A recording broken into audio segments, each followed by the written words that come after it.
నమస్కారం. రేపటి విశిష్టతని ఇప్పుడు చూద్దాం. రేపు 16వ తారీఖు జూన్ నెల 2025వ సంవత్సరం సోమవారం. శ్రీ విశ్వావసు నామ సంవత్సరం ఉత్తరాయణం గ్రీష్మ ఋతువు మృగశీర్ష కార్తె.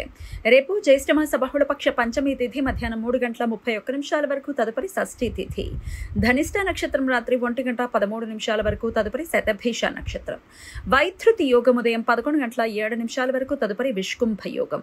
తైతిల కరణం మధ్యాహ్నం 3:31 వరకు, గరజి కరణం రాత్రి 3:12 వరకు ఉంటాయి. సూర్యుడు మిథున రాశి మృగశీర్ష నక్షత్రం 3వ పాదంలో సంచరిస్తున్నాడు. చంద్రుడు మకర రాశిలో మధ్యాహ్నం 1:10 వరకు, తదుపరి కుంభరాశిలో సంచరిస్తాడు. నక్షత్ర వర్జం తెల్లవారుజామున 5:02 నుండి 6:39 వరకు. అమృతకాలం మధ్యాహ్నం 2:42 నుండి సాయంత్రం 4:20 వరకు.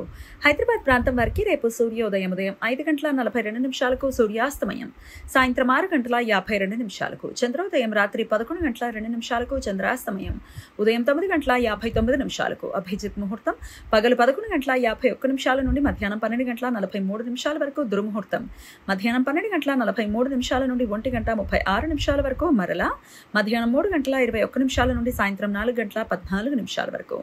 రాహుకాలం ఉదయం 7:21 నుండి 8:59 వరకు. గుళిక కాలం మధ్యాహ్నం 1:56 నుండి 3:34 వరకు. యమగండం ఉదయం 10:38 నుండి మధ్యాహ్నం 12:17 వరకు.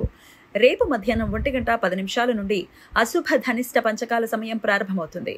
చంద్రుడు కుంభమీన రాశులలో అంటే ధనిష్ట 3-4 పాదాలు, శతభీషం, పూర్వభాద్ర, ఉత్తరాభాద్ర, రేవతి నక్షత్రాలలో సంచరించే కాలాన్ని ధనిష్ట పంచకాలు అని పిలుస్తారు. ఈ సమయంలో శుభకార్యాలు చేయటం అనుకూలం కాదు అని ఉత్తర భారత శాస్త్రకారుల నమ్మకం. తెలుగు ప్రాంతాలలో అశౌచ విషయాలలో మాత్రమే ధనిష్ట పంచకాలకి ప్రాధాన్యత ఇస్తారు. ఏకార్కడ దోషం రేపు రాత్రి 1:13 నుండి ఎల్లుండి ఉదయం 9:34 వరకు ఉంటుంది. విష్కుంభ యోగం జరుగుతున్న సమయంలో రవిగ్రహం మృగశీర్ష నక్షత్రంలోనూ, చంద్రగ్రహం శతభీష నక్షత్రంలోనూ సంచరించే సమయంలో ఈ దోషం ఏర్పడుతుంది.